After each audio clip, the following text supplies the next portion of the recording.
Pada tanggal 16 November 1944, penerbang Amerika ditugaskan untuk melakukan pengoboman di beberapa base tentara Jepang yang berada di Pulau Kalimantan.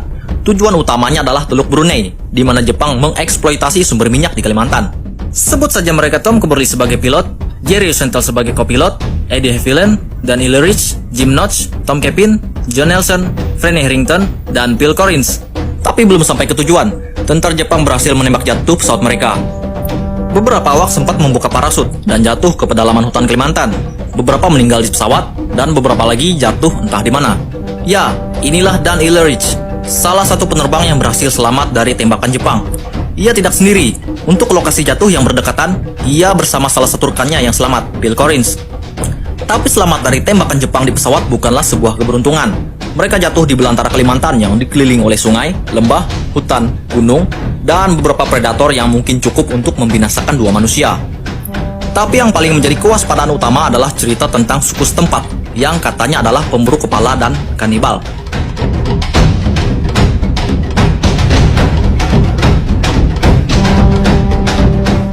Tapi tetap tujuan utama mereka adalah menghindari tentara Jepang, di mana dari kabar-kabar sebelumnya, tentara Jepang berhasil mengeksekusi tentara Amerika yang tertangkap, dan juga orang-orang lokal yang berontak. Tentunya yang harus mereka lakukan saat bertemu dengan suku Dayak setempat adalah meyakinkan suku Dayak setempat bahwa mereka berdua adalah sekutu, yang nantinya akan membantu mengatasi penjajahan Jepang di tanah Kalimantan. Saat pesawat Amerika dibom jatuh, beberapa suku Dayak dari kampung yang bernama Long Berang melihat ada kepulan asap di langit dan orang-orang berparasut jatuh ke hutan. Hal ini tentunya menjadi ancaman bagi suku Dayak, karena bisa saja yang jatuh itu adalah tentara Jepang. Mereka pun mencoba memastikan apakah yang jatuh tersebut adalah tentara Jepang atau bukan. Tak lama kemudian, mereka menemukan Bill dan Dan di dalam hutan dengan wajah yang tentunya gugup, karena sedikit persepsi mereka tentang suku Dayak adalah kanibal. Perlahan mereka menunjukkan lambang USA di sarung senjatanya untuk meyakinkan bahwa ia adalah sekutu. Sebenarnya, persepsi orang-orang barat tentang pemburu kepala di Borneo tidaklah benar. Tapi bisa dikatakan hal itu memang pernah terjadi puluhan tahun yang lalu, di mana suku Dayak primitif sering melakukan ritual pemenggalan kepala, atau yang kita kenal dengan istilah ngayau.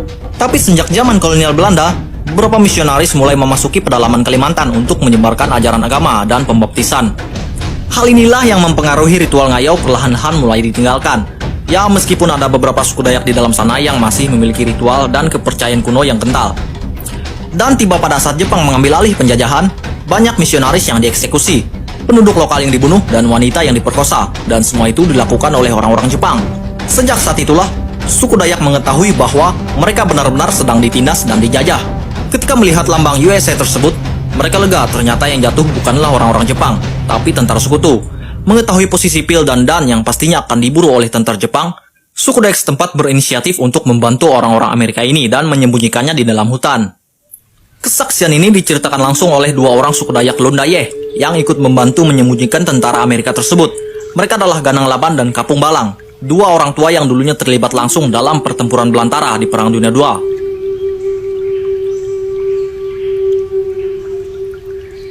Saat tiba di salah satu rumah suku setempat, Bill dan Dan bertemu dua teman lainnya yang juga diselamatkan oleh suku Dayak setempat. Mereka adalah Jim Notch dan Eddie Haviland.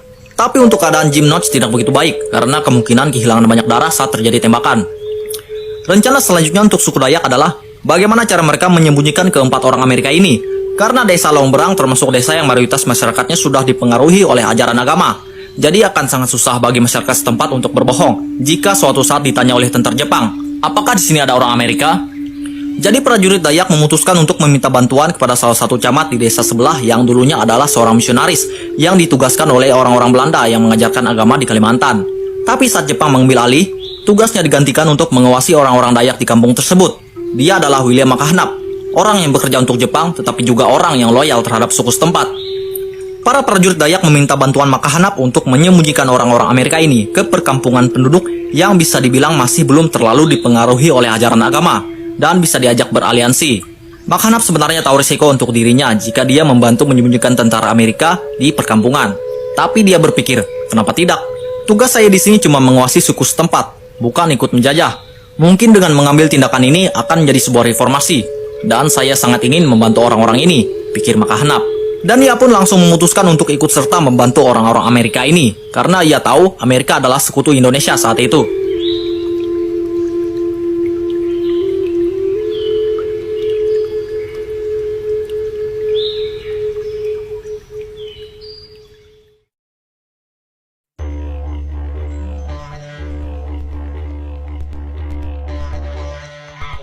Mendengar kabar dari Longberang ada orang Amerika yang disembunyikan, tentara Jepang mulai memasuki perkampungan untuk melakukan pencarian.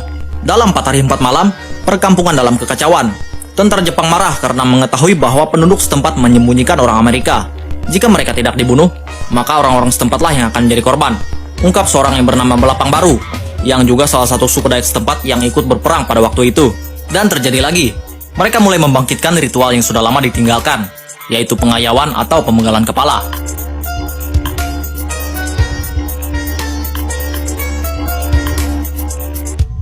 Kita masuk ke ilustrasi film yang dibuat oleh National Geographic. Di situ terlihat beberapa suku Dayak dengan perahu mereka mulai menyusuri sungai, mulai melakukan perburuan kepada tentara-tentara Jepang. Perburuan ini diceritakan langsung oleh Belapang Baru. Pada saat itu ada beberapa tentara Jepang yang mendekat dari pinggir, berencana untuk melakukan interogasi. Saat tentara Jepang mendekat dan semakin dekat, prajurit Dayak pun mulai mengeluarkan mandau dari gagangnya, melakukan serangan tak terduga dan menewaskan tentara-tentara Jepang tersebut. Setelah itu, mereka melompat ke air dan menyelam untuk menghilangkan jejak. Strategi selanjutnya direncanakan oleh Makahanap, di mana ia menggunakan wanita-wanita telanjang sebagai umpan. Tentara-tentara Jepang dibawa oleh wanita-wanita tersebut ke tengah hutan, yang sebenarnya adalah perangkap, di mana prajurit-prajurit Dayak bersenjatakan sumpit dan mandau sudah bersiap untuk menyerang di balik pepohonan. Alhasil, dalam beberapa hari banyak tentara-tentara Jepang yang menghilang secara misterius, dan cukup untuk memukul mundur tentara-tentara Jepang yang tersisa di perkampungan untuk kembali ke markas mereka.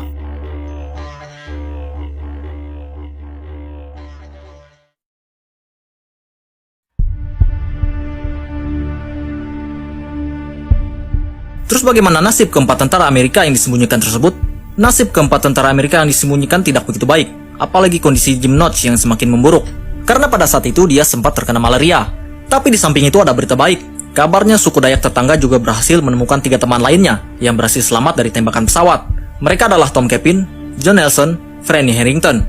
Nah, terus selanjutnya, bagaimana nasib orang-orang ini? Apakah mereka harus bertahan lagi di Kalimantan untuk waktu yang cukup lama? Ternyata pertolongan datang dari luar, yakni dari Britania Raya, di mana Inggris mengutus salah satu arkeolog yang pernah melakukan ekspedisi Borneo pada tahun 1932. Tom Harrison bersama pasukan khusus Australia bernama G-Force yang dipimpin oleh Sersan Jack Tredrea untuk melakukan sebuah proyek rahasia bernama Borneo Project, di mana misi utamanya adalah mengumpulkan dan melatih pasukan Dayak setempat untuk memukul mundur tentara Jepang dari Pulau Kalimantan, dan juga tentunya untuk mengeluarkan orang-orang Amerika tersebut. Tiba pada Mei 1945, serangan aliansi besar-besaran antara Australia, Inggris, Amerika, dan suku setempat pun diluncurkan untuk membantu mengambil kembali Pulau Kalimantan dari tangan Jepang. Perang berlangsung sekitar 1 bulan, dan pada 29 Juni, Dan Ilrich dan kawan-kawan berhasil diselamatkan oleh negara sekutu keluar dari tanah Kalimantan. Tentunya juga tak lepas dari jasa orang-orang Dayak yang selama 7 bulan menolong mereka dari kejaran tentara Jepang.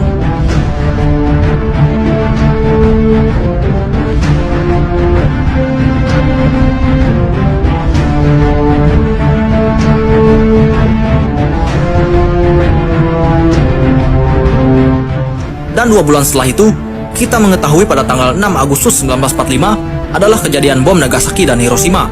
Berakhir pada tanggal 17 Agustus 1945, di mana Indonesia berhasil meraih kemerdekaannya.